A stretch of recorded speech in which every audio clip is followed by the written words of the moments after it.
Hello, welcome everybody. Thanks for joining us for this Facebook Live on Biden's border.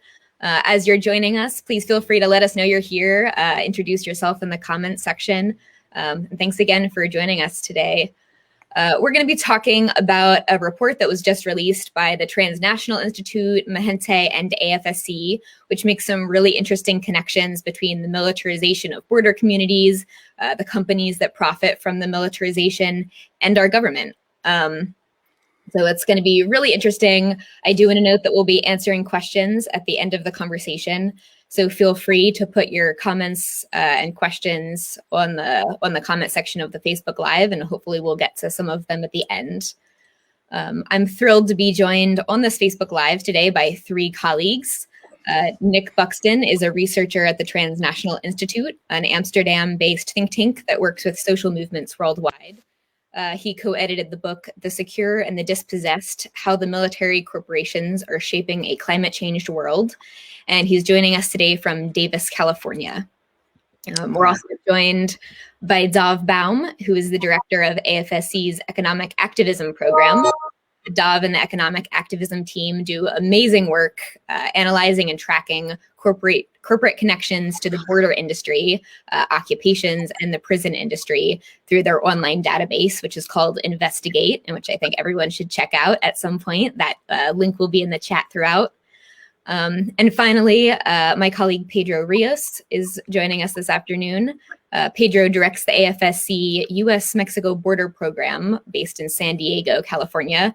And he's bringing perspectives from border communities themselves and deep expertise on the issues we're going to be talking about. So thank you to all of you for joining. Thank you to colleagues for joining us as well. And to start us off, we're going to share a quick video about the report that we're here to talk about and some of the things that we found.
So that video gave us a quick summary of some of the things that were found in this Biden's border report.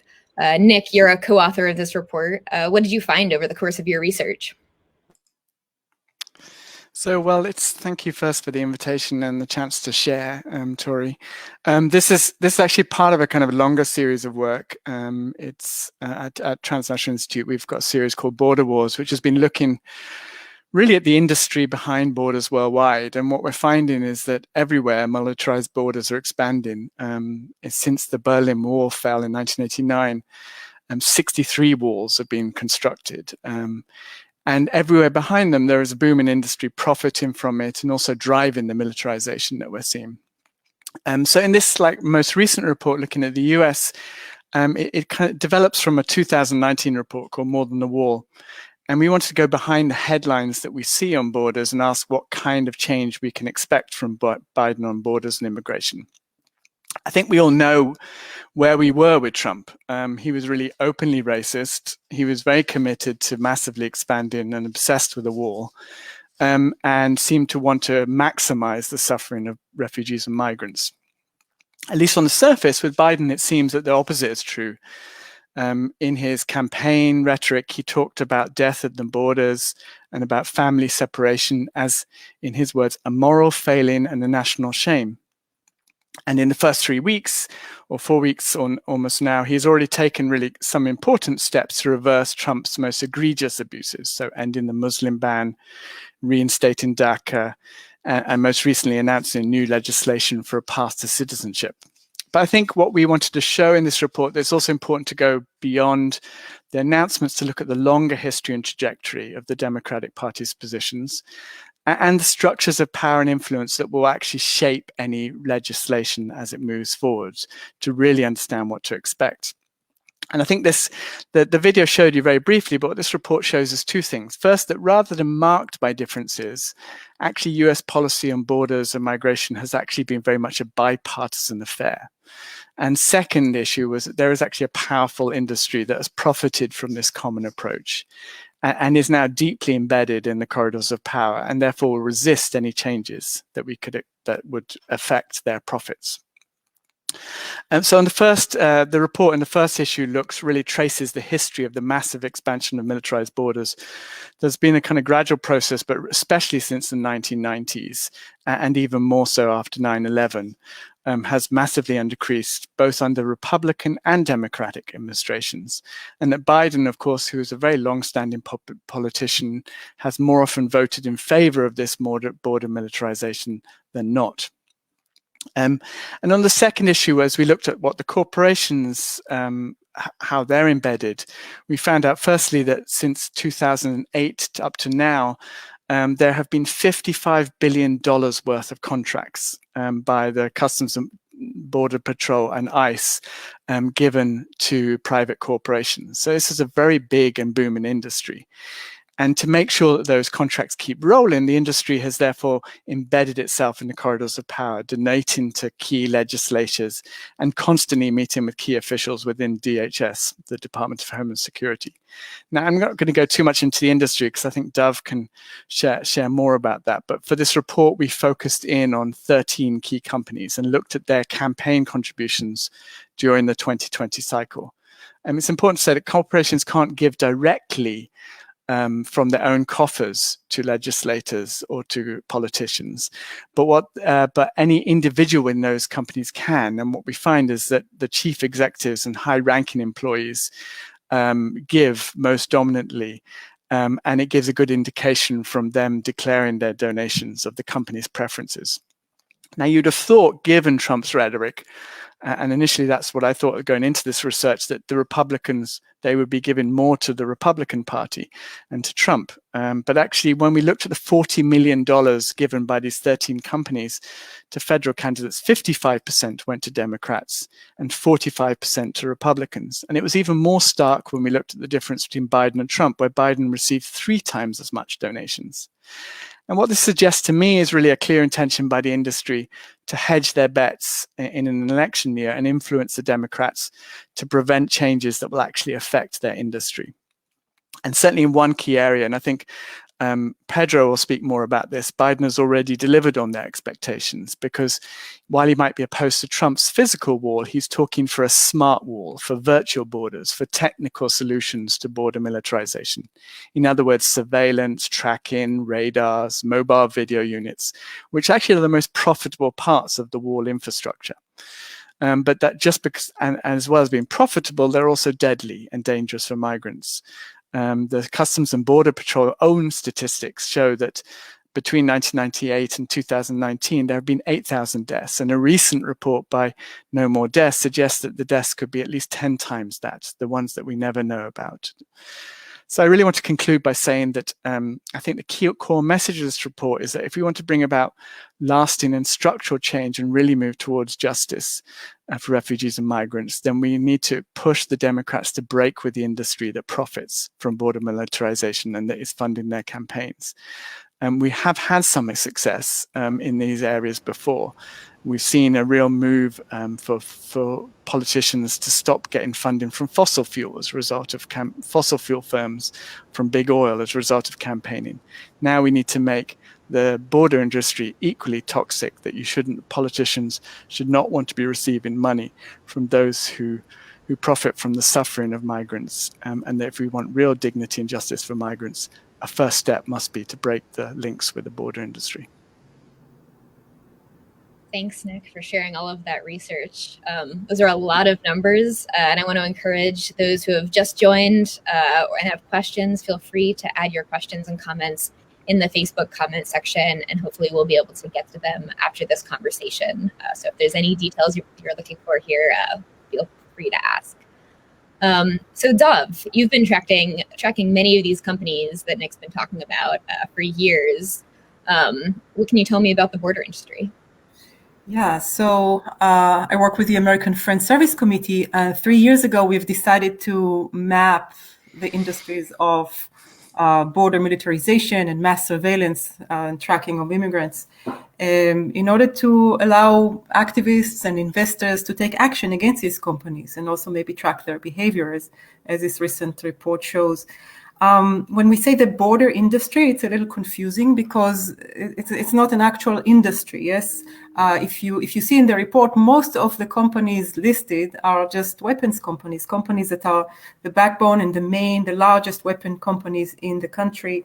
Anything from Northrop Grumman and Lockheed Martin and Raytheon and also Elbit Systems, which is very central to the border security, is a major military company. So we're looking at the military industrial complex, which has transformed over the last few years into the military security industrial complex.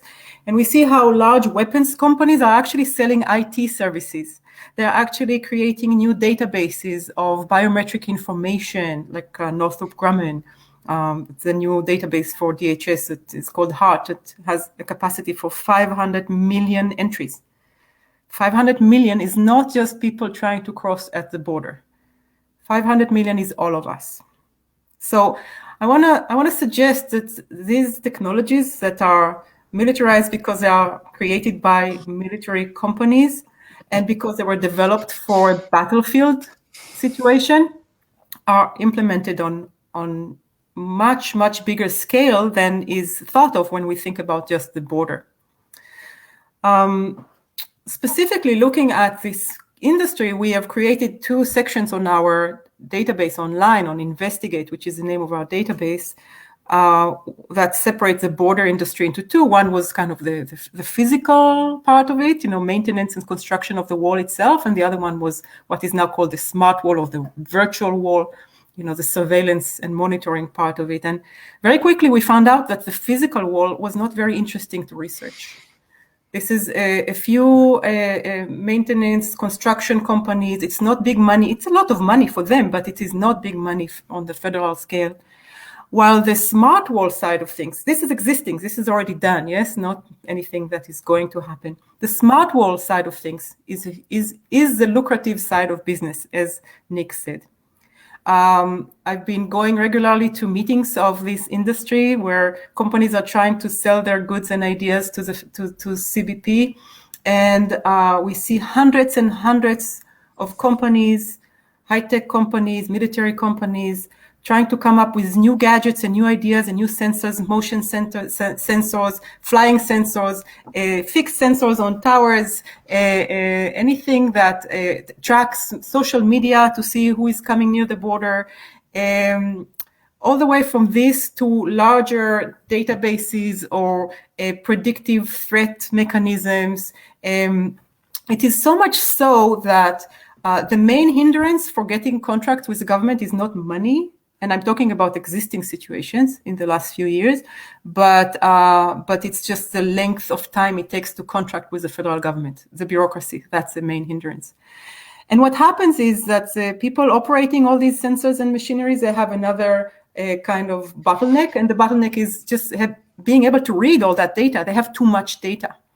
So there is great demand by them for artificial intelligence systems, automatic analysis systems that can analyze all that data. It's a mad rush. It's an arms race. And this has been going on. And in fact, it was very clear over the last 2 years that they've reached as much as they can in building a physical wall. Some areas are just not really great for building physical walls. So some places were just made like more, a higher wall was built or a more advanced wall was built in some areas, but this is not where the money is, and also it's not really a very effective way to protect the border from imaginary threats. So it was clear that the shift was going to be to the smart wall idea anyhow. It was already happening on the ground. to just pretending to say right now, it's kind of a spin that Biden is taking down the idea of Trump's wall is interesting, because on the ground it actually looks the same. Another point I wanted to make is really about the externalization of the border. Many of these technologies are depending on the idea that anybody who plans to cross the border or plans to move goods across the border will have to get into the system well ahead in advance. And that creates transnational systems across many countries of registration of people's biometrics, and that tracks X-rays and their own biometrics. What do they look like and what's the cargo like? And when somebody is leaving their home on the way towards the US border, or if they're just getting on the flight in a European airport or in Nicaragua, that's already registered, and that's where they cross the border into the US. So the border is actually expanding internationally, as the empire can do. The whole feel of this mad rush is a feel of OCD, like a personality disorder. The idea is of complete control of movement, intentions, even, finding out people's intentions on their social media. And there is a lot of money that goes into creating newer ideas of how to control these things. So the federal government is putting money into incubators for new tech and new sensors and new initiatives all the time. This technology is actually driving its use, and not the other way around. It is actually driving new markets, and it's actually driving policy. That's what we have when we discuss the political power and influence of these large, huge, tremendously huge corporations. What it means is that they have the power, once they have the technology, to drive policy accordingly and to create new demand for these technologies, not just on the border, but actually everywhere. Okay, that was kind of depressing. I'll stop here. Thanks, Dov, for sharing all of that. Pedro, you're calling in from San Diego. You work closely with border communities who have been impacted by the dynamics we're talking about. What's happening from your perspective? Yeah, thank you, Tori, and thank you, Dov and Nick, for your presentations. And so I think it's so apropos that we're having this conversation right now, especially because we know that the Biden administration presented a bill to Congress, and the details of that bill were finally released to the public. One aspect of it is the deployment of smart technology to the border, and this is something that Nick referenced. And this smart technology is supposed to be a response and counter the much more physical, aggressive nature of building border walls, of having troops on the ground, boots on the ground, as they say, and having a much more aggressive stance. However, what would apparently appear to be an innocuous, harmless way of managing the border, as the Biden administration likes to say, is really just as harmful, just as dangerous, and a slippery slope to how this technology could easily be moved, and already has, from border communities into the interior. And so one example of that, for instance, has been in the city of Chula Vista, which is the second largest city in San Diego County. The police department a number of years ago began using what are known as automated license plate readers. This technology would capture through photographs the images of license plates of anyone that was traveling through the city, doing business, living in the city, and would then share it with over 800 different police agencies around the country, including some associations, so private entities. The police chief did not know that this information was being shared with Customs and Border Protection, with Immigration and Customs Enforcement, with Homeland Security investigations, until the public found out and started raising an issue about this. And so this is the extent to which this type of technology from the border then begins to creep into the normalization of this, of the militarization of communities, which then gets replicated in other parts of the country as well. We also deal with the presence of infrared cameras. So at Friendship Park, which is the southernmost edge of the US-Mexico border, Friendship Park, which typically is accessed by people who go and visit their family members divided by a border wall. There's a $50,000 infrared camera that is constantly monitoring the area. And so I've heard comments of people say, I feel like I'm contained in this park that was originally called to be the International Park by former First Lady Pat Nixon, where she stated that she hoped there wouldn't be a fence dividing both countries for too long. In fact, the opposite has occurred. And so as we're moving into a new era of what would appear to be moving away from the physical infrastructure of border wall technology, in fact, it's this smart virtual technology that is replacing it, and that's equally dangerous, equally harmful, and as I mentioned before, a slippery slope that could mean that the civil liberties of people beyond the border areas could be at risk. And precisely we're seeing this with how information is being captured, communities are being surveilled without the appropriate mechanisms to account for them, to ensure there's transparency on how that information is used, without the mechanisms of oversight to ensure that agencies such as the Border Patrol, which has a history of operating with impunity, isn't using that information against people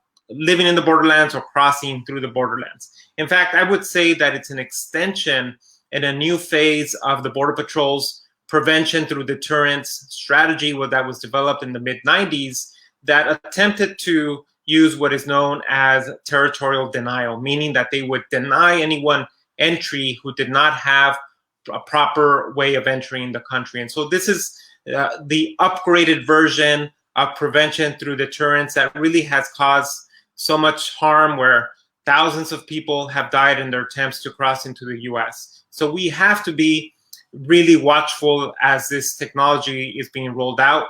And I thank you for taking the time to listen to our conversation today. Thank you, Pedro, for those insights. For those who are watching, we'll enter a time of questions right now. If you have questions for any of our speakers, feel free to put them in the comments section. Our first question, all of these details you've given us are pretty concerning about the influence of these corporations on government and the way that border militarization and the militarization of border communities has really impacted the lives of people. How can people push back against the influence of these corporations on Congress and the Biden administration?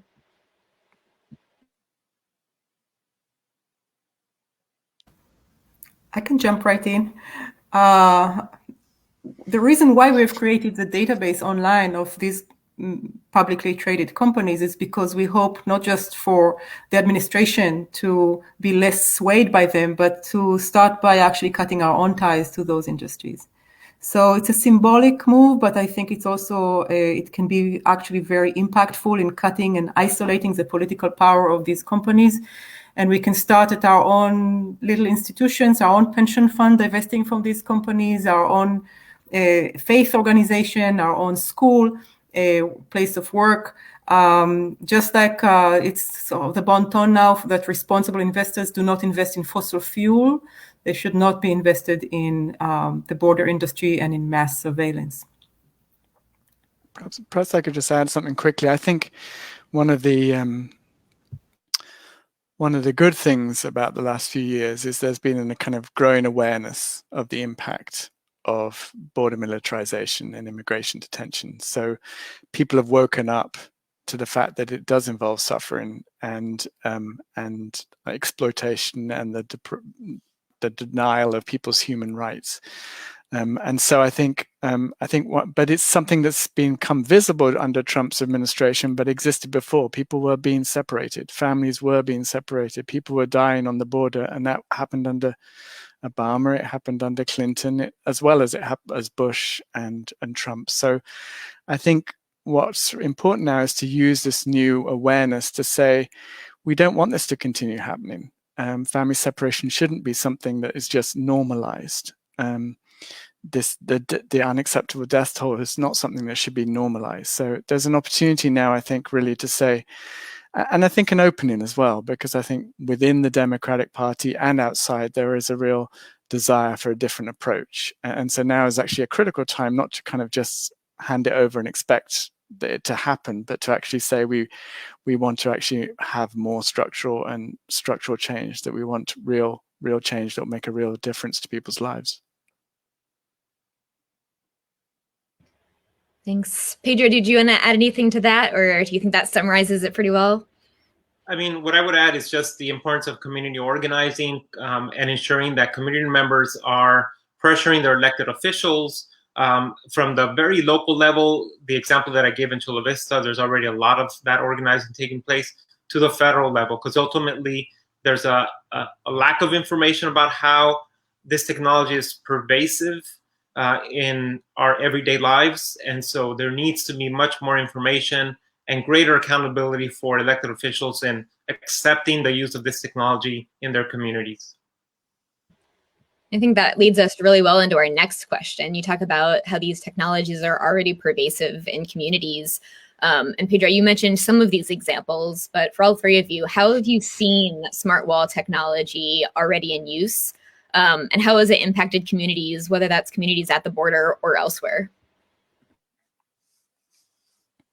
I'll give a quick reply. So before Trump left office, one of his last bills that he signed was having every single vehicle crossing through the ports of entry run through some sort of X-ray exam. CBP doesn't know what to do with this because it's an overburdensome approach at inspecting every single vehicle. And so now they're calling it that it's possibly an aspirational approach. But ultimately, it will impact border communities. If we take an economic approach, for instance, there's a lot of economy that is exchanged between the US and Mexico, and any sort of delay causes a lot of money. If we look at the human impact, the pushing of migrants into much more treacherous crossing terrains because they might see surveillance towers, and so that'll push them into much remote areas, which will cause greater amounts of death. So the impact is all around, and so that's how I would answer that question.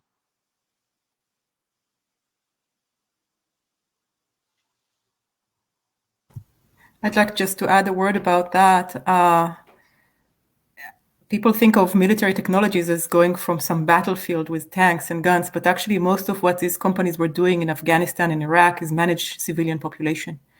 So the technologies, there's a lot of technology already out there that is about how to manage belligerent civilian population. And when there are drones on the border, it was shown by the ACLU that the same drones, military drones, are actually not very useful on the border. So local police departments borrow them to go and patrol and look for things for police purposes. So in a way, targeting the already criminalized communities of color that live close by or not close by. These drones can be used up to 100 miles, 200 miles. The same is true with smart city technologies. The same border technologies are used now to maintain security and safety in cities. And there are cities around the world and in the US that are totally mapped by these cameras.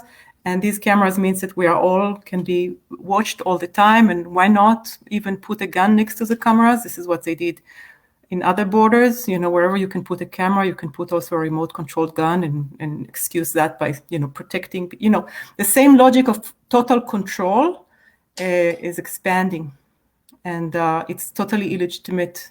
This is not where we want to live. That's not where border communities want to live, and it always impacts the communities that are already marginalized and criminalized. Thanks for those comments. One final question for all of you. This report exposed a lot of donations from these companies to politicians.